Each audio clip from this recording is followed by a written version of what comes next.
All righty. That's a story for another time. Yeah, we'll move that right along. And let's welcome into the studio, Nick, you got Flandern Macaronis. Yes, thank you again. I'm always being a fixture here. Thank you for having me, as always.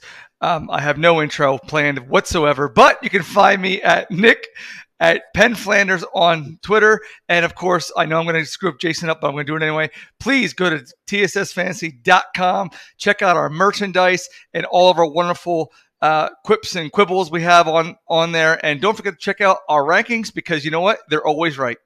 Yeah, no, I definitely would not say that at all. Well, we get some things right. I mean, that's just the way it is. Nick, it's okay if you don't have an intro. I got a whole thing written right here. I'm just going to read it for you so that way I don't screw it up.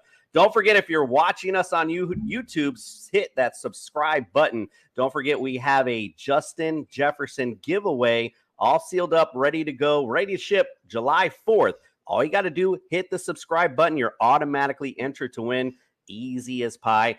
Also, as Nick mentioned, don't forget to go to tssfantasy.com. We have the roundtable, so you want to check that out. All exclusive content from our man, Greg, OJ, the Juices Loose Mayor. We also have, we will have some shows and interviews on there as well. We just got to get them in there, so my bet on that. Also, don't forget, we do the show on your fantasy league. If you want to take your league to the next level, you'll want to check that out as well. Again, all in good fun. It brings in everybody in. It's a lot of good fun. Just make sure you go check that out.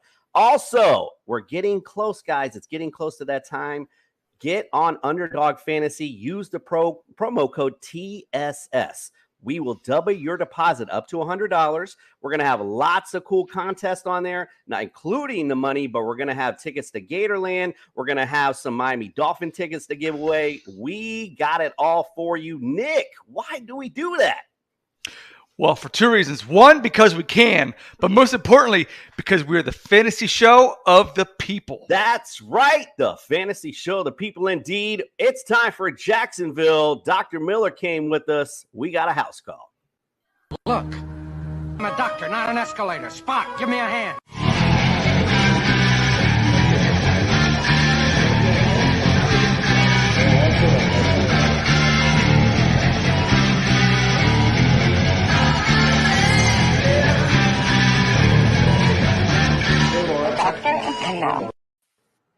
The doctor is in. Both of us are at home, actually, here in the state of Florida. We are going to the Jacksonville Jaguars. Might not be a whole lot to do in Jacksonville, but we are here to talk about the team nonetheless. Dr. Miller, welcome to the studio. Hey, it's great to be here, and unfortunately, we're still going to be talking about Urban Meyer on this segment today. Can't get away from him in Jacksonville. Still can't escape the shadow of Urban. All right, we got a lot to talk about in this particular, so I want to go on and on. We got two big fantasy names, very relevant names in the running back position for the Jaguars, both coming off injury. Let's go to James Robinson first with the torn Achilles. When do you see him returning this season? Does he come back to the start? And what his percent to the bench is for this upcoming season? He's put on the IR in December, season-ending Achilles surgery, which means at the beginning of training camp, he's just going to be approaching 7 months out. And it's not impossible to return after 7 months. And in fact, he resumed running early in June. And there's a video of him running. And I want to say that I watched it earlier today, and he does look good. From the video alone, you cannot tell which is his surgically repaired Achilles.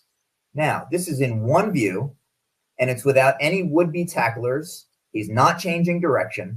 So it leaves a whole lot, right? Like we see him running nicely when it's just him and he's not cutting. Florida Times-Union John Reed wrote that James Robinson is not likely to be ready for next month's training camp, but I want to take that a step further and say he's not likely going to be ready to start the season. While it's possible, I would not be surprised if he began the season on the injured reserve. So, much like Michael Gallup from Dallas, I expect him to start the season on the bench. We're going to go 85% to the bench for James Robinson. Well, Mrs. Robinson's neighborhood. I mean, that's not a good sign for James Robinson owners, especially in Dynasty. I mean, that guy does come to play. He's also a very disrespected player. Always does well. Let's go to the rookie from last year, and I always screw up his last name, so we'll just say Travis E. Talk to me about Travis E. What do you think about? I think last year, I believe he tore his Liz Frank ligament. I think that's what it was. But talk about his injury, his recovery, his percent to the bench this season. Yeah, so Travis Etienne is the last name. Etienne missed all last season with a Liz Frank fracture. So there's some Liz Frank ligament in that region, but it was an actual fracture there to the Liz Frank region of the foot, which we talked last season about how it's like the peak of the arch of the bridge. You compare your foot to a bridge, and it's really tough to transfer force from one side to the other if the middle of the bridge is collapsed. So it enabled him to sit out of this failed Urban Meyer experiment, right? He missed all of his rookie season. This is his de facto rookie season. So I think it was a blessing in disguise, right? He wasn't there to get kicked by the coach. And, he agrees with this. He said, if there was any year to miss, I missed a great one. So, I've never heard a better perspective on an injury. I also was a little defeated when I was reading some of his quotes. They put a screw in there to repair the fracture. And he said, quote, "The screw is there. I think I will take it out. I could leave it there forever. I know most guys say leave it there. It never bothers me. But I just don't want to be 40 years old with a screw in my foot, really." When I heard him say this, it sounded like 40 was the end of his life. And I'm knocking on the door of 40 in a couple of days here. I'm like, oh, come on, man. So anyway, Jacksonville reports that he's legitimately looking like his old self from an explosiveness standpoint. And I feel good. He's going to start the season at 100%. So Travis Etienne, 50% to the bench, which is under the average for all NFL running backs. Indeed. He does end up on the – go ahead. I'm sorry. No, you're good. Go ahead. If he does end up on the bench, I don't think this injury is connected to it. I think this is 100% he's ready to go. Indeed. Well, got to get him with the Robinson injury, so make sure if you're getting that Jacksonville backfield to draft Mr. Travis. All right, Doc, appreciate closing out the AFC South, and we'll see you next week. See you next time. Yeah, indeed. I mean, Mr. Etienne finally going to get that out. Look, big things for him to start the season if we got Robinson on the bench. So you're definitely going to want to watch out for that. I think there's going to be emphasis this year on Trevor Lawrence going to the back a little bit more. He had a little bit of a misconnection with that last year. So I think we'll see that a little bit more. Now, let's get on. We got some guests waiting for us. Let's bring them in. And I got this cool little thing I made for the Jags. I found this song on YouTube. I'm not really sure. I think it was from back in the day, but who cares? It's still kind of cool. Let's play it and bring our guest in. Hey, you, what you gonna do? Hey, you, what you gonna do? 49ers, what you gonna do? Ravens, tell me what you gonna do? Jets, what you gonna do? Steelers, what you gonna do? Cowboys, what you gonna do? When the Jags come with you? Falcons, what you gonna do? Browns, what you gonna do? Carolina, what you gonna do? Them Jags coming for you. Yo, them big Jags, here they come. You better run, Forrest, run. Because they're coming to your town. Big Thursday about to break you all down. I'm waiting for the here kitty kitty, here kitty kitty kitty. It's kind of what I feel like it's coming next. Welcome our guest in the studio. This is going to be a fun night tonight. We're talking Jacksonville Jaguars. We'll go around the room here. Welcome to the studio. First, I got on list here, John Shipley, B reporter for the Jaguar Report. Welcome into the studio. Hey, thank you guys for having me. I appreciate it.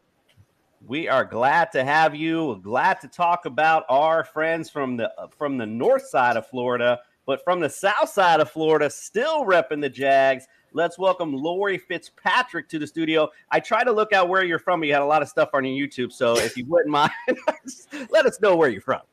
Yeah. So, like where I write for, like who I write for, or right. That's what I couldn't. I didn't know if you had a podcast or what was up. I saw you had a podcast in there, and yeah, I write for USA Today for the Touchdown Wire, and then also we record the Believe in Jaguars, so it's a Jaguars podcast with them too. Nice, yeah. So I saw a couple things in there. I want to make sure I plug. Yeah, I'm all over the place. You know, you can't touch me, you know? That's the way to do it, indeed. Let's also welcome to the studio Danica from First and Teal. Welcome to the studio. Hi, thank you for having me. We are happy to have you all. It's Jacksonville Jaguar time. Let's talk about the 2022 outlook. Basically, last year, as you guys know, 3-14, bottom of the barrel, unfortunately, in the NFL. Total offense was ranked 27th. You were 22nd in the pass, 22nd in the rush, but 32 dead last in scoring last year. Defensively against the rush, 24th against the rush, 17th against the pass, 28th against points against. So that meant defense 28th overall. So kind of a struggle on both sides of the football. Obviously, when you're a 3-14 team, that would come to be expected. Big additions in the offseason with Christian Kirk. A lot of things made about the contract. I'm sure you guys as fans have heard a lot about that. If you want to make some moves, you got to pay some money. Christian Kirk could be that guy for you guys. Zay Jones also came in, and I do like the addition of Evan Ingram as well, a nice athletic tight end for you. I think he could pay off dividends as well. Darius Williams in the offseason at cornerback also. We did lose DJ Shark, which is just sad. We just like saying his name, so that's kind of sad that he's gone. And some guards as well. In the draft, you went defensive heavy. Obviously, Trayvon Walker in the first pick and Devin Lloyd as well. So adding some rookie depth in the defense as well. So we'll kick it around to you guys first. John, we'll go to you first. Give me the outlook this year for the 2022 Jaguars. Where do you see them finishing at this year? Yeah, no, when I did a story, going week by week, win-loss schedule, I will say, for those who think I was too negative, I predicted 6-10 last year, and I ended up being far off. So hopefully I'm slightly more accurate this year.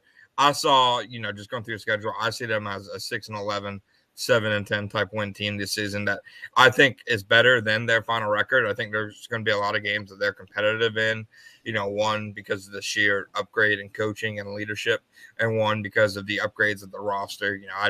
I think I put on Twitter after one of the first OTA practices that there were guys with the second and third teams that I've seen locked in as starters with the first team and other practices in seasons I've covered with this team. So I think they're on the upswing. I wouldn't think that anybody would think, okay, this is the year they're going to win, 11 or 12 games. But I do think this is the year you see them kind of take that much needed step back toward respectability.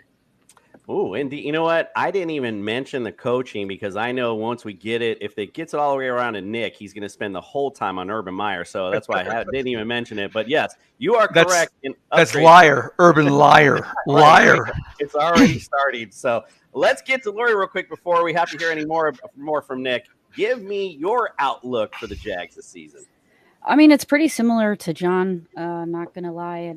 I see them just kind of going double in the amount of wins. Probably 6-11, maybe 7-10, something like that. It's gonna take a little bit for the whole new team to kind of be a little bit cohesive. You got a new head coach, like you just mentioned, but I think they'll be a lot better, especially on the defensive side of the ball.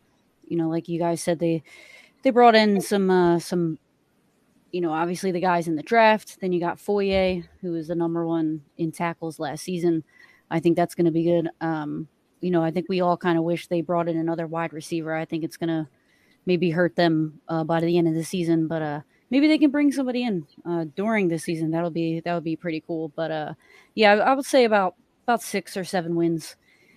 It's tough to say that they're going to be any better after, I was similar to John. Maybe I thought they would be a little bit better last year, but that didn't happen. So I'm not going to get too ahead of myself. I'm going to say 6.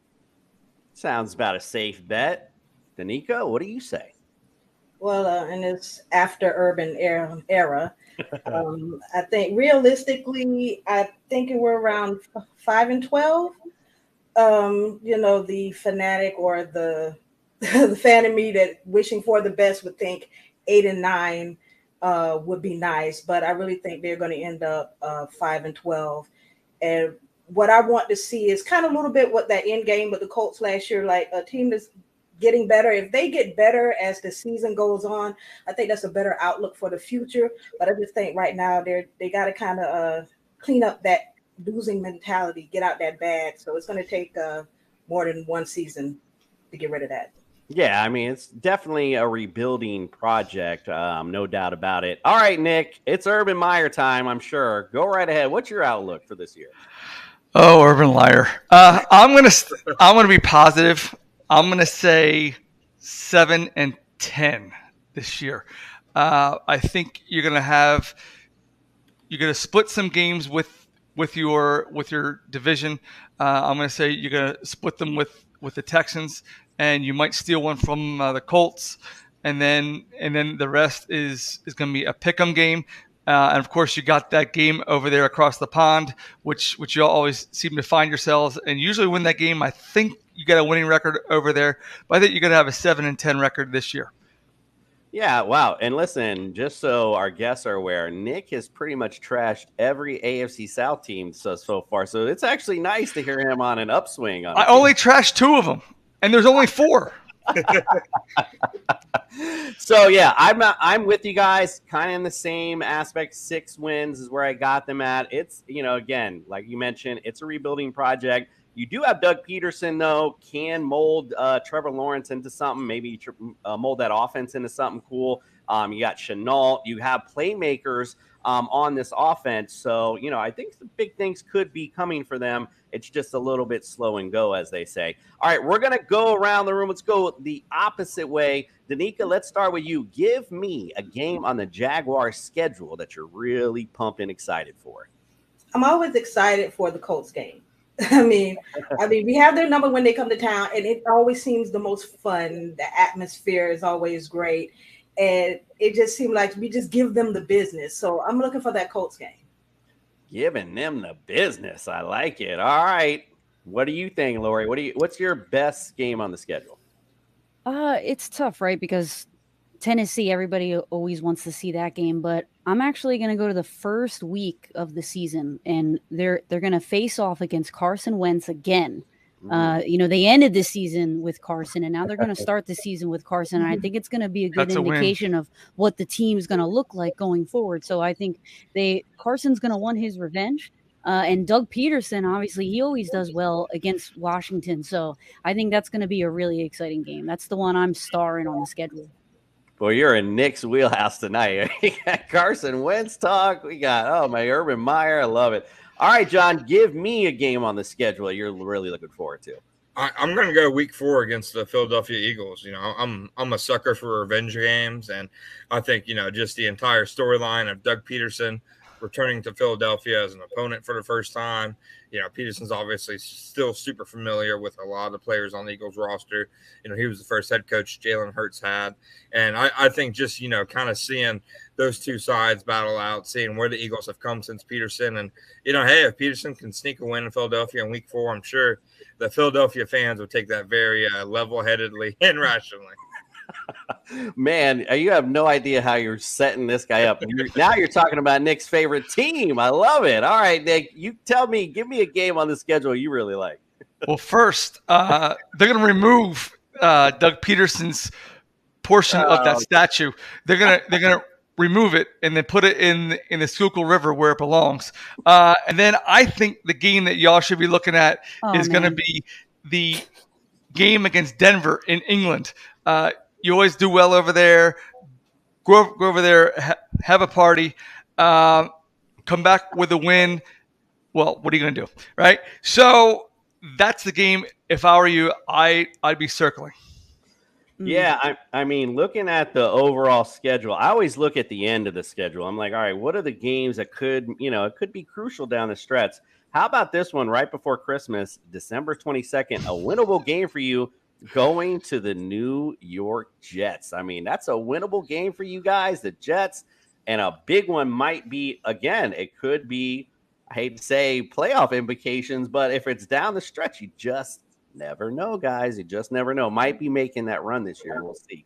All right, so we're all kind of in the same ballpark on the Jags. Everyone kind of agrees. No hurt feelings. Like hearing that. Nick isn't irritating any of our guests tonight. What we're going to do now is going to take You told me not to. I know. I appreciate it. I don't know if I agree with the Doug Peterson take, but I mean, I know, everything else. She didn't like that. They already No. had to melt down the Nick Foles statue to pay his contract.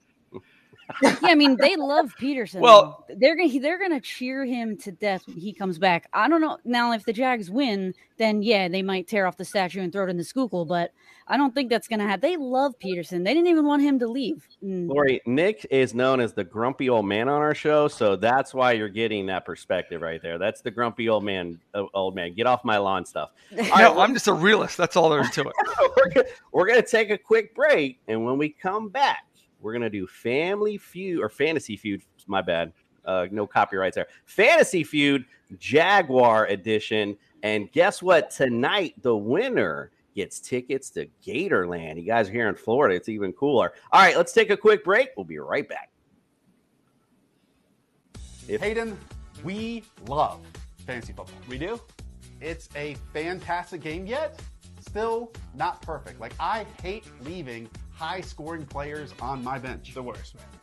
In fact, hate it even more when I put injured players and they're in my starting lineup. Can't have that. And I need a life. The waivers, the trades, every single week, it grinds on me. So we at Underdog Fantasy want to make fantasy football easier for everyone out there. It's called Best Ball, and we set your optimal lineup for you each and every week. You can do it all year long. We have drafts going all the way from February to week 1 of the NFL season. What are you waiting for? Use our awesome early sign-up offer to get a little extra something on that first deposit and that first time you play on Underdog Fantasy. You put them up, reach the skies as the stars up above, cause it's one time for the underdog, one time for the underdog. Come on, get on Underdog. Promo code TSS, man. Just come on and do it. All right, guys. Everybody's doing it, man. All right, check this out. Now, I don't have any fancy buzzers or anything, guys. So, unfortunately, we're just going to have to go off you yelling the answer out. So, basically, what we're going to do is, I'm sure you all see Family Feud before. Same set of rules. We got 3 of you, though, so it's going to be a triple threat match tonight. So, when I ask the question, basically, you will yell out your answer. Whoever gets that answer in first, if it's correct, you'll get control of the round. You'll have you'll have the 3 strikes to clear out the 5 answers. If you do not, then the other people get a chance to steal from you. All right, pretty much basics. Everyone got it? All right. Well, for some Gatorland tickets tonight, Nigga's like, no, I ain't down with it. I promise it'll be lots of fun. You're gonna be laughing by the end of it. All right, guys. Well, again, Gatorland tickets on the line tonight for the first time. It's time to play the feud.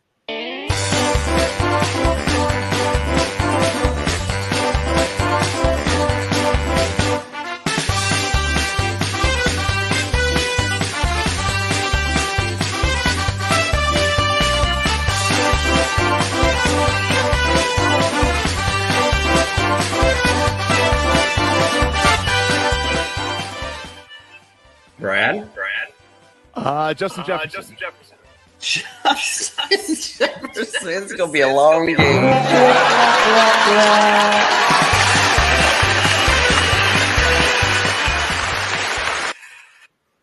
All right, might not be so long tonight because we got some Jaguar experts in the building. And quite frankly, when I was looking these up, I was like, all right, I kind of remember some of these guys. So might not be so. It might be a little easy tonight.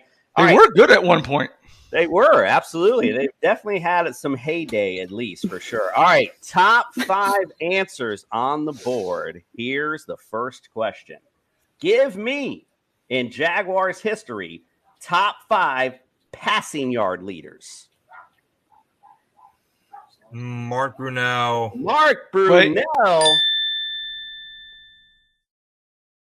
All right, so John, you get control of the round now. Go ahead, see what else you got. Blake Bortles. Blake Bortles. Blake Bortles is number 2 on this list, 17,646. Brunell, number 1, 25,698. Who else you got? Dave Garrard. David Garrard. All right, that's number 3. It's 16,000. All right, you got 4 and 5 left. Luckily, they've only had like 4 quarterbacks who have started multiple seasons. So Byron Leftwich. Byron Leftwich. This was pretty much a layup if you got the first one. Byron Leftwich, number 4, 9,042. Can you get number 5 though? That's what's going to be the interesting one. I truly don't know. I'm hoping it's Blaine Gabbert. I think that'd be hilarious. Blaine Gabbert.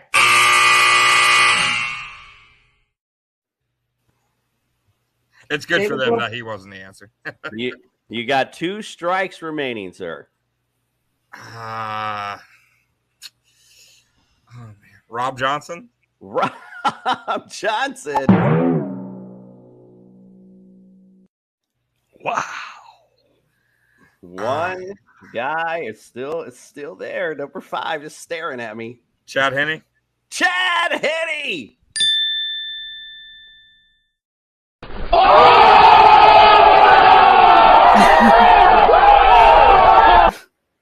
Pulled it out at the end. That is terrible for the Jaguars. 5,817. Number 5 on this list. Wow. That was a big one, sir. Good job to you there. All right, let's go on to question number 2. Top 5 answers on the board. Everybody's warmed up now. Here we go. Here's the question. Give me top rushing leaders all time. Fred Taylor. Fred Taylor. Great job, Lori. Fred Taylor, number 1 on this list, 11,271.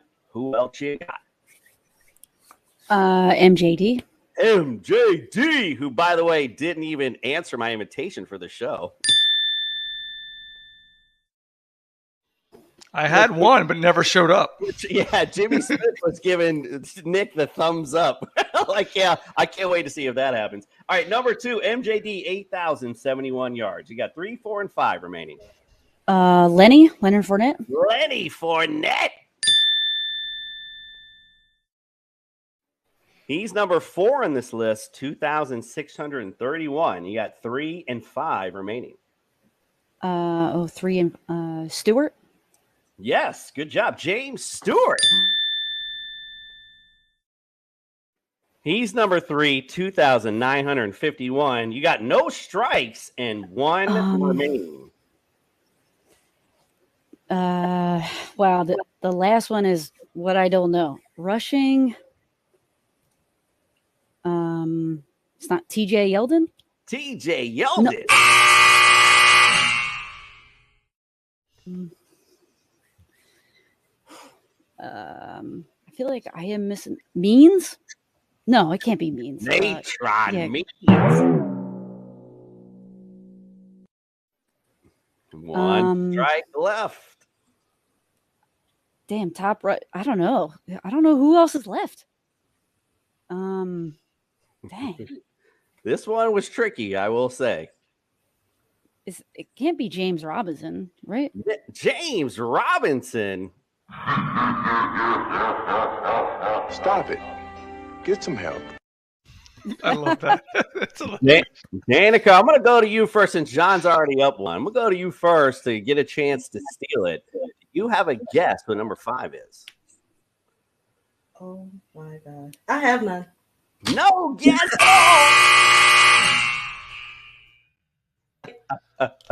John, I'm going to go to you. Can you steal it? Is it Greg Jones? Greg Jones. You're not going to believe who number 5 is. It is none other than the other guy earlier, Mark Brunell, 2,219 yards. He's number 5 all time. Jaguars rushing. If you don't know, now you know. Now you know. All right, let's go. Now this is a fun one for everyone. I love doing this question, so I hope you guys are ready. This is really going to test your fandom right here. Top 5 answers on the board. Now, John and Lori both got one, so Danica, we got to get you in this ball game here. You got to get ready. Top 5 answers on the board. Give me the teams, top 5 teams that you have the best winning percentage against. Oh, gosh. Colts? The Indianapolis Colts. Steelers? No. Not the Steelers? No. You lost control, so now it goes to somebody else. All good. No worries. But yeah, no on that one. All right. So Lori and John, you got to guess. Raiders. The Raiders. I think someone did some studying before the show. No, I've just seen them win 2 games against them in my lifetime, so I figure that's better than most other. Indeed. So the Raiders, they're number 4 on this list. You're 5-4 all time against the Raiders. All right. Who else do you got, John? Giants. The New York Giants. They are number 2 on this list. You are 4-3 against them, 571 average. Who else you got? Oh man. This is a tough one. Dolphins? The America's team, the Miami Dolphins. Don't come on here and disrespect the host. No Dolphins on there, sir. You do have, though, you got the Giants and the Raiders, so that's 2-4 with 2 strikes remaining. Steelers? The Pittsburgh Steelers, man. You're really I hitting. I deserve that. All right. You got 1 strike remaining with 1, 3, and 5 on this list remaining. I'm going to go with Tampa Bay. The Tampa Bay Buccaneers. They are, that's number 3 on this list, also 4-3 against them as well. Atlanta, next one. The Falcons. I have never heard someone say so many wrong things, one after the other, consecutively in a row. All right, Danica, I'm gonna go to you first again because I got to get you in this ball. We got to get you in the ball game here. Like we got to see what's happening. All right, so give me a guess. There's number 1 on this list, and you got number 5 on this list. So you got 2 guesses. You got 2 teams you could get. 2 teams. What about Dallas? The Dallas Cowboys. Lori, this is your chance now to steal it. Do you have a guess, 1 or 5? The Bills. The Buffalo Bills circling those wagons against the No Bills. However, number 5 on this list, the Baltimore Ravens. Say never more. You guys are 12-10 against the Ravens all time. Number 1 all time, the Browns, 12-6 on this list. All right, let's go on to question number. Wait, is that 3 or that's 4? Here we go. Number 4. John, you got 2. So if you get another one, you might close this thing out. I want to know now. Let's go opposite end of this question. Give me top 5 answers on the board. Top 5 teams that you have the worst winning percentage against. Titans. The Tennessee Titans. That's surprising. Not top 5. The Patriots. The Patriots. Black. Yes, they are number 1 on this list. You guys are 1-8 against New England Patriots. All right, Laura, you control. Who else you got? I have no idea. The start name of teams. The Packers. The Green Bay Packers. Not a bad guess, but not on this list. Yeah, I don't know. The 49ers. The 49ers? On the right track in the NFC, but not on this list. Okay. Yeah. This is the Cardinals? The whatever they are now, Cardinals.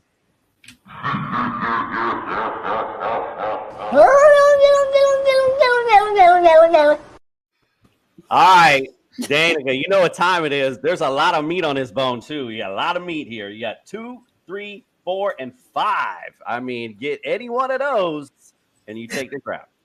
Seattle. The Seattle Seahawks. John, you got a lot of meat as well. You finish this game. If you nail this here, 2, 3, 4, and 5, you got to guess. Arizona? That was already guessed, sir. Oh, okay. I'm not going to be like Wheel of Fortune and or whatever it is. Let me go with the Rams. The St. Louis Rams or whatever they are now.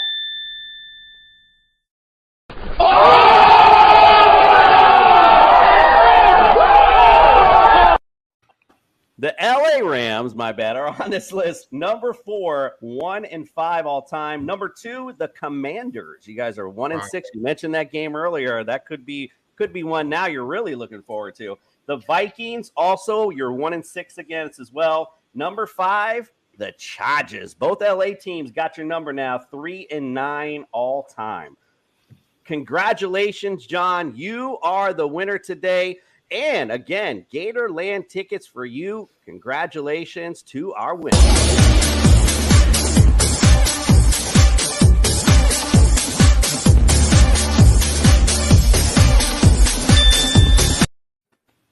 Now, this part was a little bit. Don't do it to girls. No, don't do it to the girls. A little bit delicate.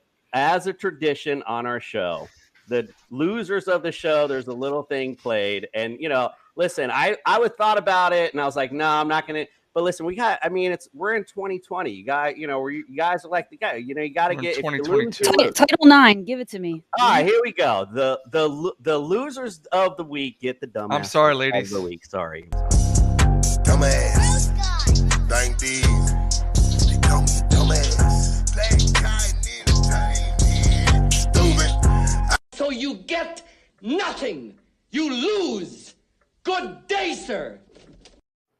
It's good day, ma'am, Gene. And sorry, ladies. Let me apologize for Gene. No, seriously, it's only tradition. You're here. You got to induct yourselves into it. We love it.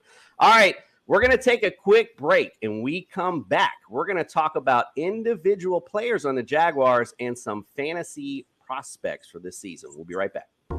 Are you feeling stressed out because you're not achieving your personal goals in life?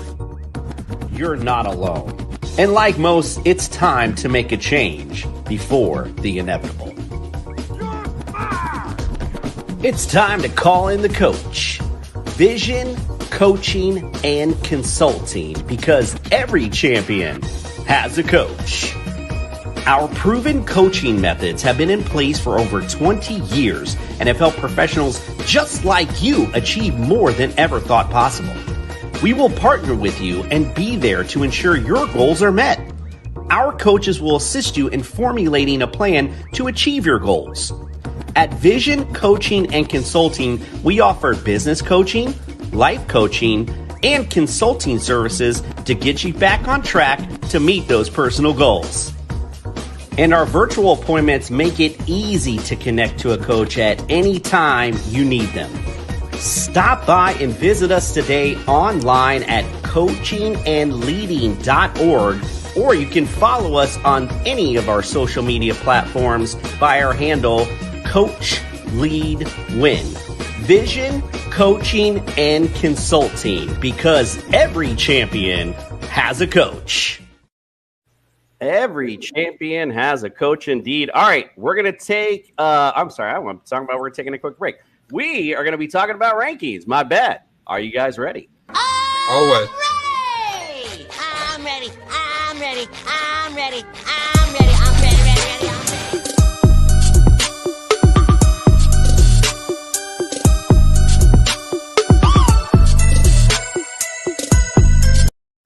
All right, let's start with the golden boy at the QB position. And listen, I have to be clear.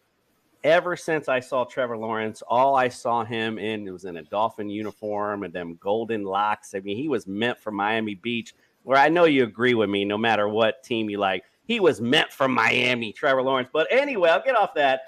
Last year, finishing 22nd overall. We know we had some issues with Urban Meyer and the way the offense and, in fact, the team was running. So not too shabby, as I think the doctor alluded to. If there was a year for anyone to miss, it would have been last year. All the struggles that went on, and still played pretty decently at times. Like we said, had some trouble with turnovers, but you're a rookie. You're going to expect that. Peyton Manning obviously didn't play very good in his rookie year either. So looking at this season, the additions of Christian Kirk, obviously James Robinson will be back at some point. So you will have a nice 1-2 combination in the running game. You do have playmakers. Again, we talked about Evan Ingram a minute ago, and we'll be talking about him in a minute. With all that said, I'm going to leave him right around the same area, around the 22-20 mark, because, again, we're not sure what Doug Peterson's bringing yet. We're not sure what this offense is going to look like. Just a lot of uncertainty, so to speak. Nothing, and that's not something you want when you draft a quarterback for your fantasy team. Nick, what do you say, sir? I have him currently right there at 22. So anyway, I expected more from him last year. Now, hopefully, he'll improve this year under Doug Peterson. Maybe he's got a better handle on how to run a pro offense rather than hang out in a bar when he's not supposed to be. But so I'm thinking he could elevate a little bit. Like last year, he had 12 touchdowns and he had 17 picks. I don't really equate. That he didn't have a whole lot of protection last year. He was under duress. He didn't have a whole bunch of weapons on the team. So I'm hoping that he improves this year.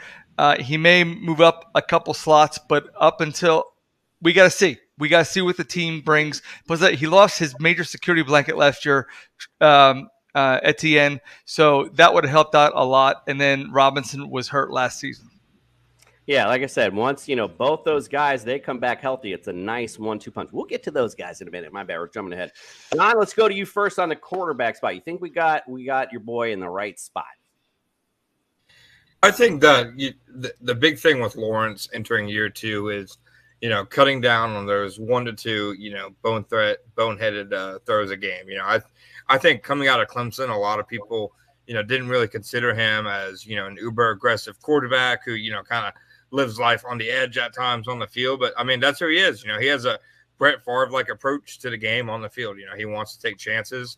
He wants to push the ball downfield in the tight spots. And I think he learned as a rookie a lot of things he can do. And more importantly, in my opinion, a lot of things he can't do because, just by the nature of college offense, the Clemson scheme, things were a lot easier for him to kind of test at Clemson than they were last year in the NFL. So I think it's about right. I think he's trajectorying right, and the word inside TIAA Bank Field is that, people who were with Lawrence last year have seen him take big strides this offseason. So I think the arrow is pointing up for him. I really do. Yeah, and there really can't be a sophomore slump for someone that didn't do so well in the first season. So I don't see him taking any kind of step back, which is good news for the Jaguars indeed. Lori, what do you think? Do we got him in the right spot for you?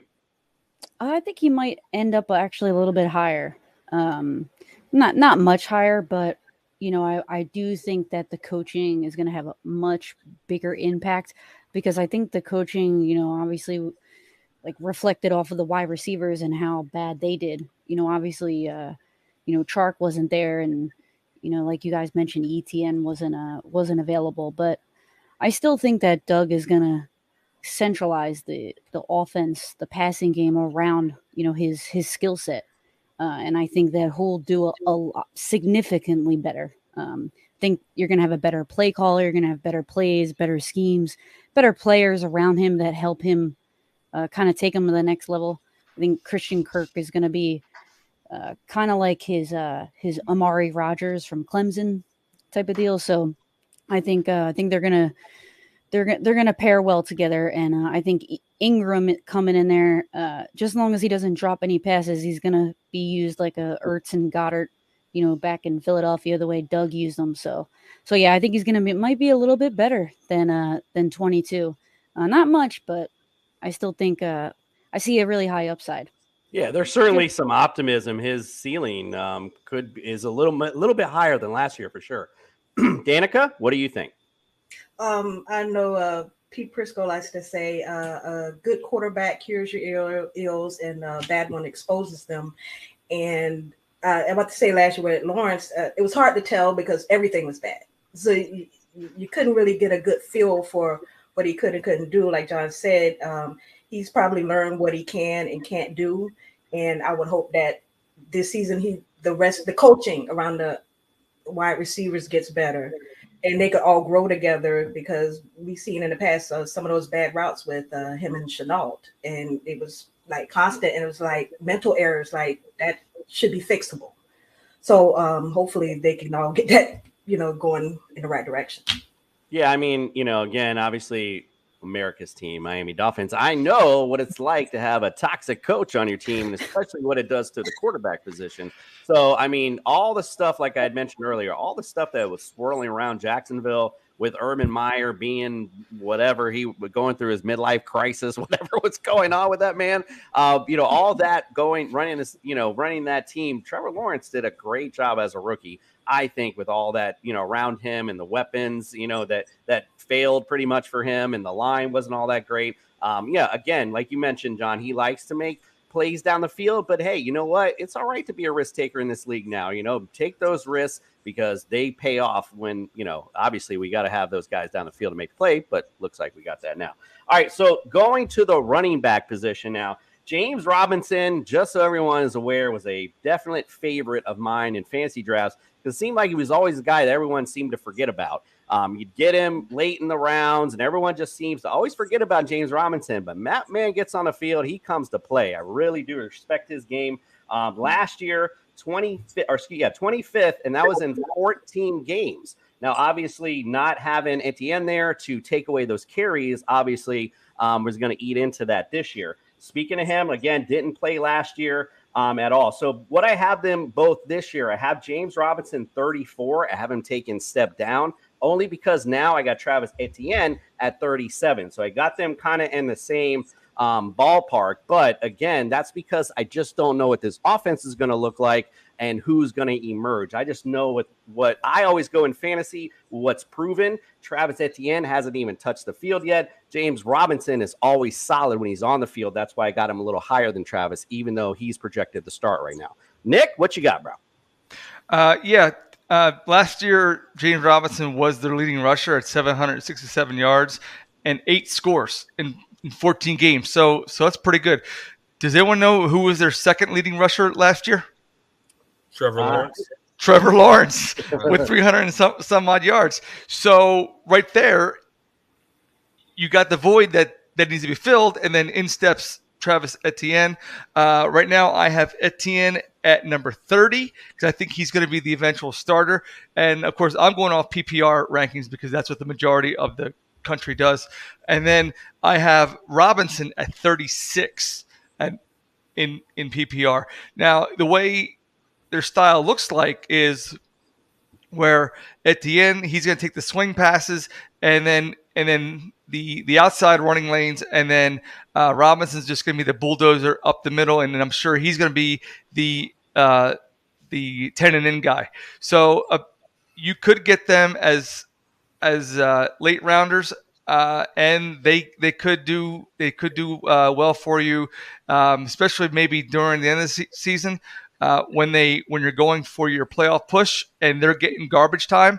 Garbage time equals points, and points doesn't matter where it comes from. Yeah, if you look at the schedule down the stretch, the Jets, the Texans on that schedule, so might want to take a look at that. All right, Danica, we'll go to you. Do you think is there somebody in this backfield you think may emerge, or do you think we got to kind of splitting the carries? Yeah, splitting the carries, and then if you draft them in your fantasy, I would stash them on the bench because I'm not all that excited about the line. I mean, Robinson, how many touchdowns did he have called back because of penalties or something that Taylor did? 86. And I'm thinking he could have better numbers. He could have been bigger, and he gets down there and there's a penalty because of some boneheaded play because the right side of the line is trash. So I just don't have a lot of faith until I see what that line looks like and what running backs can do. Nick is taking out the trash tonight, the trashy line. Damn, Danica. Lori, what do you think? I think that was hilarious. No, I mean, I don't think that. I mean, I hope that Jawan Taylor is more of a swing tackle. Maybe Little kind of gets in there, and I think with Andrew at left guard, it's gonna be pretty good. I don't think the line is as bad as what everybody thinks. But in terms of James Robinson and ETN and maybe what their numbers will look like in terms of the PPR, I think you guys probably got it right. Just because we're not really sure. ETN hasn't really played a snap. Well, he played a couple snaps last year, but we don't really know what they have in store. But I think John will know more than anybody about James Robinson and how he's doing health wise. But by the looks of it, it seems like he's going to be all right. So I don't know if he's going to sit in the background as much as people think. All right. Well, then, I mean, look, she queued you up, John. Let us know. What do you think? Yeah, I mean, talking to Robinson at the end of mini camp and, just throughout OTAs and, like you guys referenced at the start of the show, he started running in June. When we went out there for mini camp, you could see him on the sidelines at practice, doing sprints. He talks like somebody who expects himself to be available at some point in training camp. I think the start of training camp would obviously be a stretch. But, I mean, every indication from himself is that he thinks that he'll be ready in training camp. The Jaguars, they haven't set any kind of firm timetable, but I do believe once Robinson is back on the field 100%, that he's, in my opinion, going to be the lead back. And I say this for a couple of reasons. One, I think, just the obvious experience he has. Travis Etienne's an extremely talented player, but this is his rookie season, more or less. Even in the times that he played in the preseason last year, he didn't get a lot of in-game action. He needs to get used to the speed of the game. Whereas Robinson, he's been the team's most consistent player the last 2 years.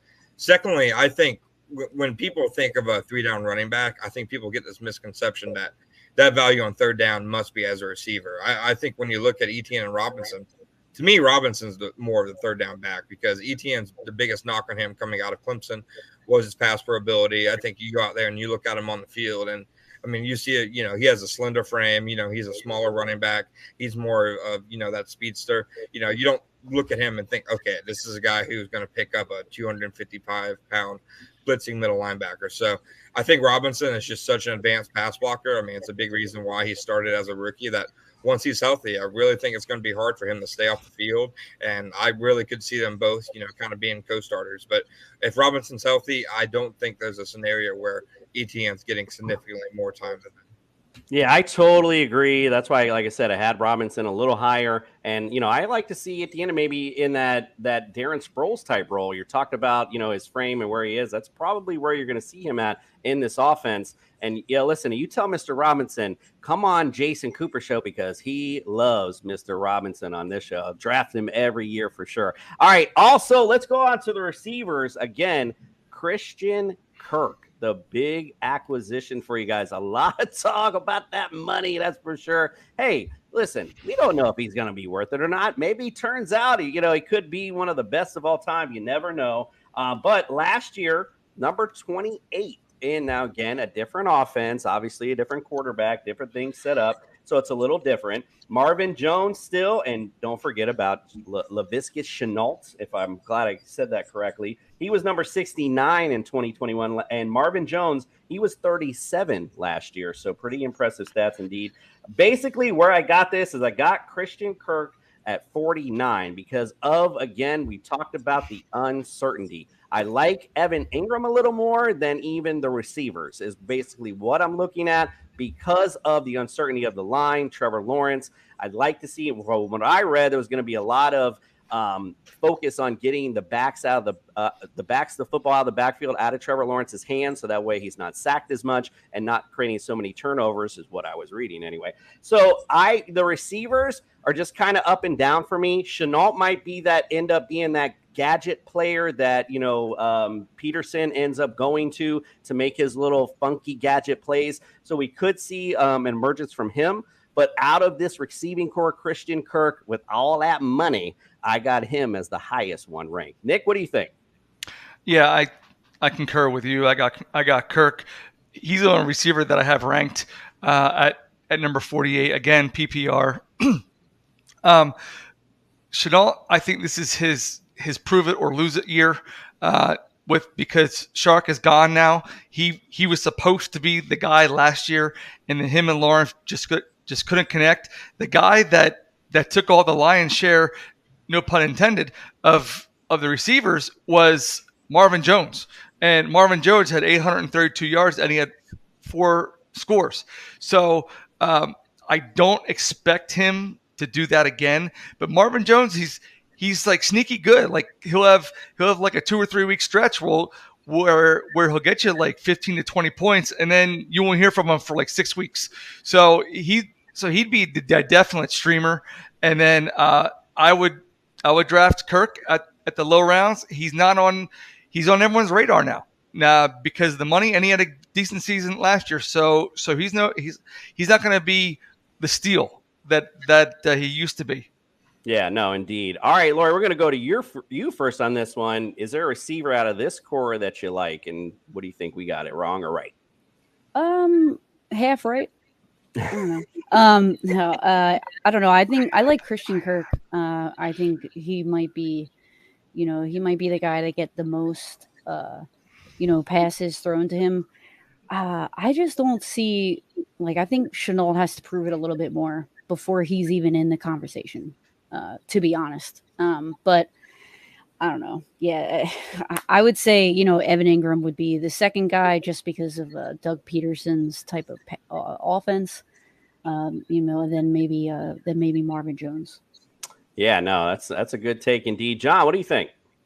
I really, when I look at the Jaguars receivers, I think, the 2 guys who are probably going to see a lot of volume are Marvin Jones and Christian Kirk. I think, when you look at the guys who are expected to finish top 4 and, pass catching for the Jaguars between Marvin and Zay Jones, Kirk and Evan Ingram, Marvin is the only guy Trevor Lawrence has any experience and he, already pre-made chemistry with. I think that will play a role, especially early on. And I think Kirk, just by the nature of the offense and his skill set, he's really the best guy after the catch out of those 4. He's the best guy getting open. I think he'll see a lot of targets, especially out of the slot.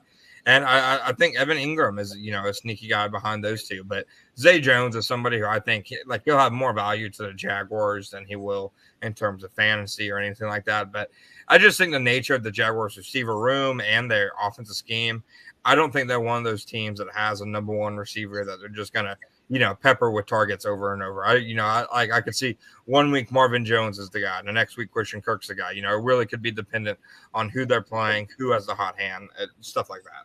Yeah, that totally makes sense. Danica, do you have a different take on that? What do you think? We're all on point here. Yeah, I do see Kirk and Jones 1 and 2 interchangeable, and then Zay Jones. I really don't put Chenault very high. I kind of put him borderline. Is he going to be returning punts, kicks, or whatnot? And his whole thing is catching the ball. We know when he catches it, he's hard to bring down, and that's fantastic. But he has to catch it first. So that is my gripe with him catching the ball and I guess getting those routes right. Yes, indeed. All right, we talked about him already, but let's just talk about him one last time. We'll close it out tonight with Evan Ingram. Last year, 16th on the New York Giants.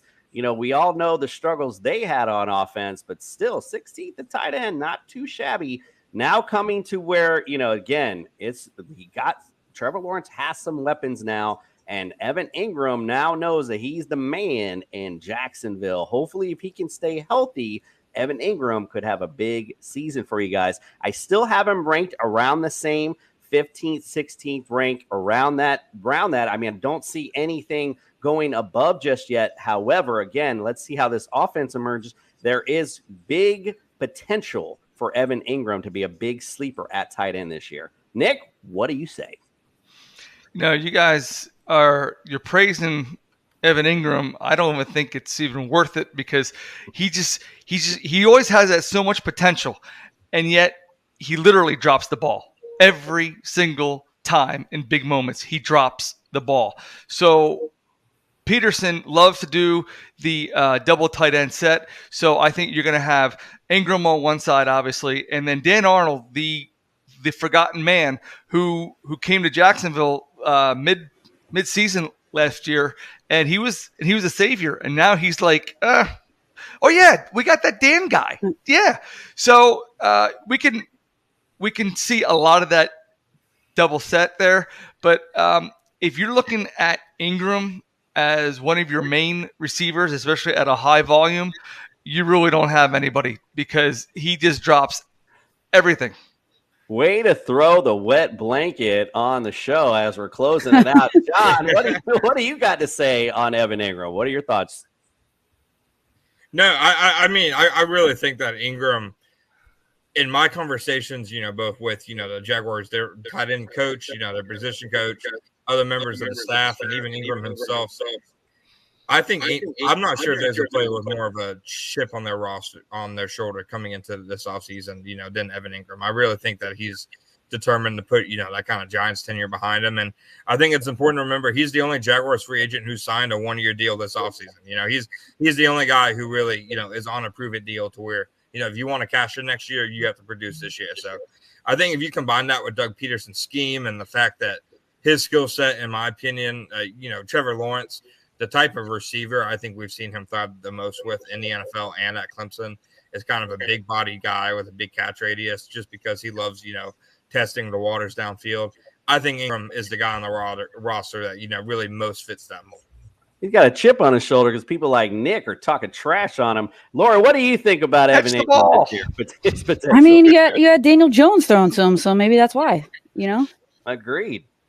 No, I mean, I think Nick kind of took a little bit what I was going to say, and John too, about the 1-year deal. I mean, that was his idea to do the 1-year deal because he wanted to prove, to, I guess, the coaching staff that, hey, I'm going to do good enough to earn that second deal. And but Nick, I do like what you said about Dan Arnold because, yeah, with Doug Peterson, he had Ertz and Goddard. So, both of those guys were able to kind of step up and produce for Doug Peterson and the Eagles, for an couple seasons. So I do think Dan Arnold's going to kind of sneak in there.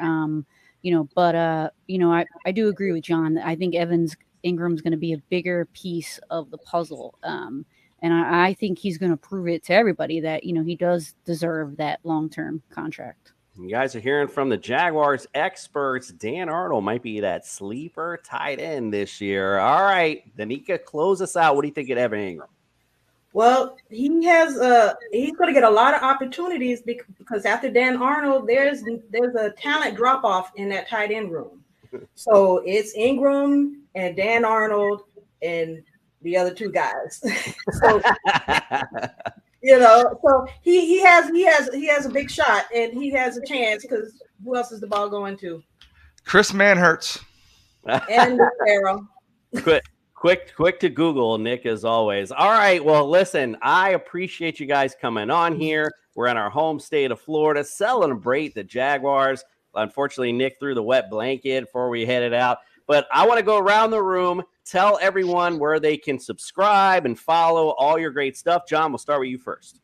Yeah, no, you can find me at @John_Shipley. I know those are far too many underscores, but there's like a 50-year, veteran sports writer in Minnesota named John Shipley. So until he gives that up, I got to go with that. But you can also find me at Jaguar Report, si.com/NFL/Jaguars. We're boots on the ground. We're in the stadium. We're trying to deliver news, analysis, really reports, everything you can ask for Jaguars-wise. Awesome. Talking to the players. You tell Evan Ingram come on the show. You slap Nick a few times. Lori, we'll go to you. Let everyone know where they can subscribe and follow all your great stuff. On Twitter at Laurie Fitzpatrick. But I also write for Touchdown Wire. So it's touchdownwire.usatoday.com. That's where you guys can find me. Awesome. Make sure to go subscribe, follow all her great stuff. All right, Danica, where can we find your great stuff and subscribe to you? You can find me at First and Teal on my podcast, but mainly you can find me at Miss Nika 989 on Twitter. Nice. Miss Nika is ready for this season. All of our guests are ready for some Jaguar football this year. Let's go, Duval. All right, appreciate you guys being in here tonight. We appreciate you guys. We're closing out the AFC South. Next week, we're doing the NFC South, and we'll start with Carolina on Monday. We appreciate you guys, and we are out. We're on a mission. Right. That's because you have like we're on a mission.